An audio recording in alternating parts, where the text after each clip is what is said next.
بسم الله الرحمن الرحيم. الأخوة المواطنون، الأبناء شباب مصر وشاباتها، أتوجه بحديث اليوم لشباب مصر بميدان التحرير وعلى اتساع أرضها. أتوجه إليكم جميعا بحديث من القلب، حديث الأب لأبنائه وبناته.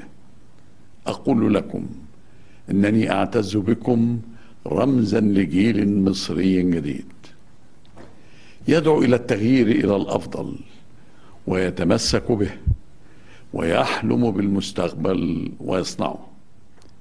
أقول لكم قبل كل شيء أن دماء شهدائكم وجرحاكم لن تضيع هدرا، وأؤكد أنني لن أتهاون في معاقبة المتسببين عنها بكل الشدة والحسم، وسأحاسب الذين أجرموا في حق شبابنا بأقصى ما تقرره أحكام القانون من عقوبات رادعة. وأقول لعائلات هؤلاء الضحايا الأبرياء أنني تألمت كل الألم من أجلهم مثلما تألمتم، وأوجع قلبي ما حدث لهم كما أوجع قلوبكم. أقول لكم أن استجابتي لصوتكم ورسالتكم ومطالبكم هو التزام لا رجعة فيه، وإنني عازم كل العزم على الوفاء بما تعهدت به بكل الجدية والصدق، وحريص كل الحرص على تنفيذه دون ارتداد أو عودة إلى الوراء. إن هذا الالتزام ينطلق من اقتناع أكيد بصدق ونقاء نواياكم وتحرككم، وبأن مطالبكم هي مطالب عادلة ومشروعة. فالأخطاء واردة في أي نظام سياسي وفي أي دولة، لكن المهم هو الاعتراف بها وتصحيحها في أسرع وقت ومحاسبة مرتكبيها. وأقول لكم أنني كرئيس للجمهورية لا أجد حرجا أو غضاضة أبدا في الاستماع لشباب بلادي والتجاوب معه، لكن الحرج كل الحرج والعيب كل العيب، وما لم ولن أقبله أبدا أن أستمع لإملاءات أجنبية تأتي من الخارج أيا كانت مصدرها وأيا كانت ذرائعها أو مبرراتها. الأبناء شباب مصر، الإخوة المواطنون، لقد أعلنت بعبارات لا تحتمل الجدل أو التأويل عدم ترشيحي للانتخابات الرئاسية المقبلة، مكتفيا بما قدمته من عطاء للوطن لأكثر من 60 عاما في سنوات الحرب والسلام.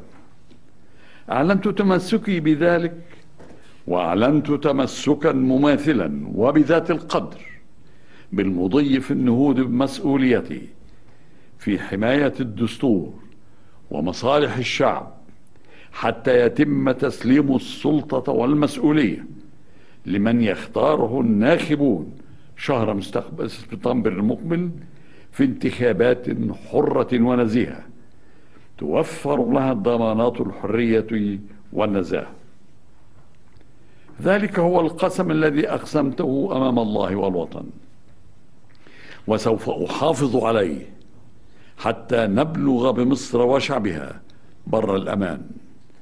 لقد طرحت رؤية محددة للخروج من الأزمة الراهنة ولتحقيق ما دعا إليه الشباب والمواطنون بما يحترم الشرعية الدستورية ولا يقوضها، وعلى نحو يحقق استقرار مجتمعنا ومطالب أبنائه، ويطرح في ذات الوقت إطارا متفقا عليه للانتقال السلمي للسلطة من خلال حوار مسؤول بين كافة قوى المجتمع وبأقصى قدر من الصدق والشفافية. طرحت هذه الرؤية ملتزما بمسؤوليتي في الخروج بالوطن من هذه الأوقات العصيبة، وأتابع المضي في تحقيقها أولا بأول، بل ساعة بساعة، متطلعا لدعم ومساندة كل حريص على مصر وشعبها كي ننجح في تحويلها لواقع ملموس وفق توافق وطني عريض ومتسع القاعدة تسهر على ضمان تنفيذه قواتنا المسلحة الباسلة. لقد بدأنا بالفعل حوارا وطنيا بناء يضم شباب مصر الذين قادوا الدعوة إلى التغيير وكافة القوى السياسية، ولقد أسفر هذا الحوار عن توافق مبدئي في الآراء والمواقف يضع أقدامنا على بداية الطريق الصحيح للخروج من الأزمة، ويتعين مواصلته للانتقال به من الخطوط العريضة لما تم الاتفاق عليه إلى خريطة طريق واضحة وبجدول زمني محدد تمضي يوما بعد يوم على طريق الانتقال السلمي للسلطة من الآن وحتى سبتمبر المقبل. إن هذا الحوار الوطني قد تلاقى حول تشكيل لجنة دستورية تتولى دراسة التعديلات المطلوبة في الدستور وما تقتضيه من تعديلات تشريعية، كما تلاقى حول تشكيل لجنة للمتابعة تتولى متابعة التنفيذ الأمين لما تعهدت به أمام الشعب. ولقد حرصت على أن يأتي تشكيل كلتا اللجنتين من الشخصيات المصرية المشهود لها بالاستقلال والتجرد، ومن فقهاء القانون الدستوري ورجال القضاء.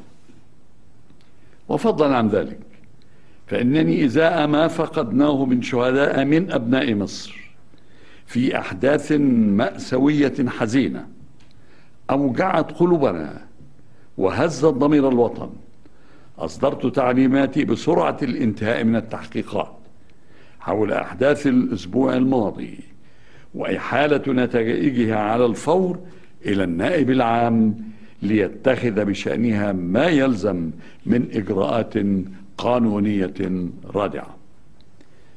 ولقد تلقيت بالأمس التقرير الأول بالتعديلات الدستورية ذات الأولوية المقترحة من اللجنة التي شكلتها من رجال القضاء وفقهاء القانون لدراسة التعديلات الدستورية والتشريعية المطلوبة.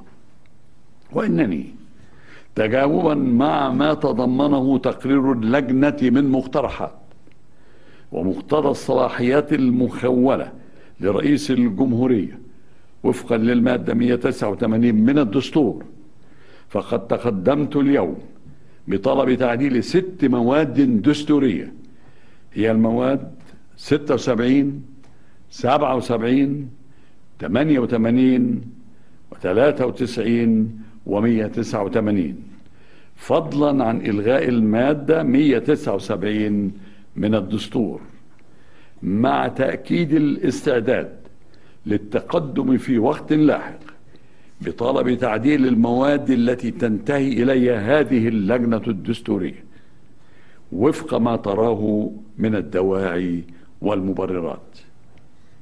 تستهدف هذه التعديلات ذات الأولوية تيسير شروط الترشيح لرئاسة الجمهورية واعتماد عدد محدد لمدد الرئاسة تحقيقا لتداول السلطة، وتعزيز ضوابط الإشراف على الانتخابات ضمانا لحريتها ونزاهتها.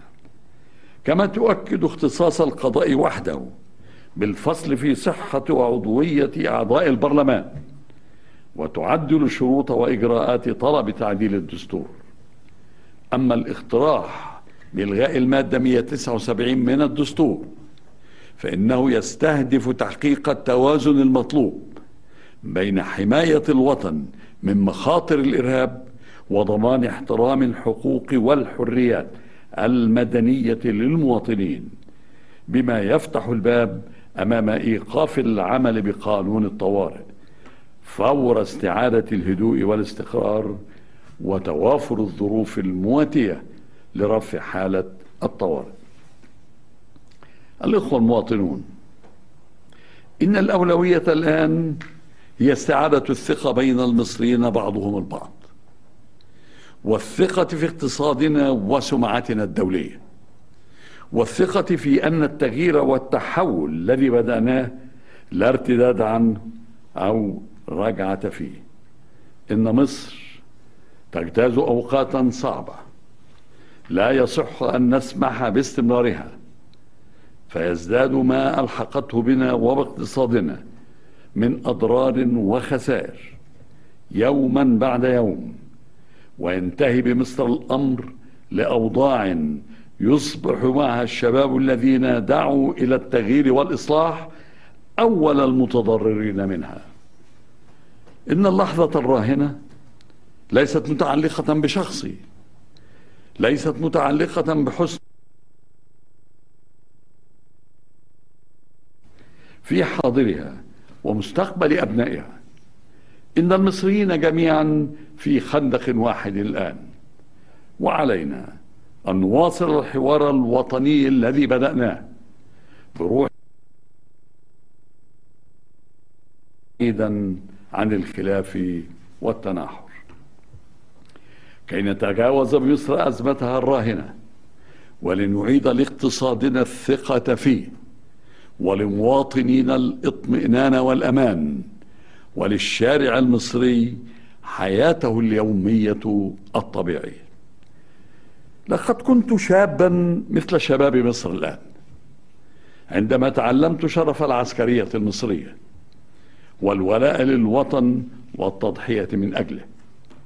أفنيت عمرا دفاعا عن أرضه وسيادته، شهدت حروبه بهزائمها وانتصاراتها، عشت أيام الانكسار والاحتلال وأيام العبور والنصر والتحرير. أسعد أيام حياتي يوم رفعت علم مصر فوق سيناء، واجهت الموت مرات عديدة طيارا وفي أديس أبابا وغير ذلك كثير. لم أخضع يوما لضغوط أجنبية أو إملاءات، حافظت على السلام، عملت من أجل أمن مصر واستقرارها، اجتهدت من أجل نهضتها ومن أجل أبنائها. لم أسعى يوما لسلطة أو شعبية زائفة. أثق أن الأغلبية الكاسحة من أبناء الشعب يعرفون من هو حسني مبارك، ويحز في نفسي ما ألاقيه اليوم من بعض بني وطني. وعلى أي حال، فإنني إذ أعي تماما خطورة المفترق الصعب الحالي، واقتناعا من جانبي بأن مصر تجتاز لحظة فارقة في تاريخها تفرض علينا جميعا تغليب المصلحة العليا للوطن، وأن نضع مصر أولا فوق أي اعتبار وكل اعتبار آخر. فقد رأيت تفويض نائب رئيس الجمهورية في اختصاصات رئيس الجمهورية على النحو الذي يحدده الدستور.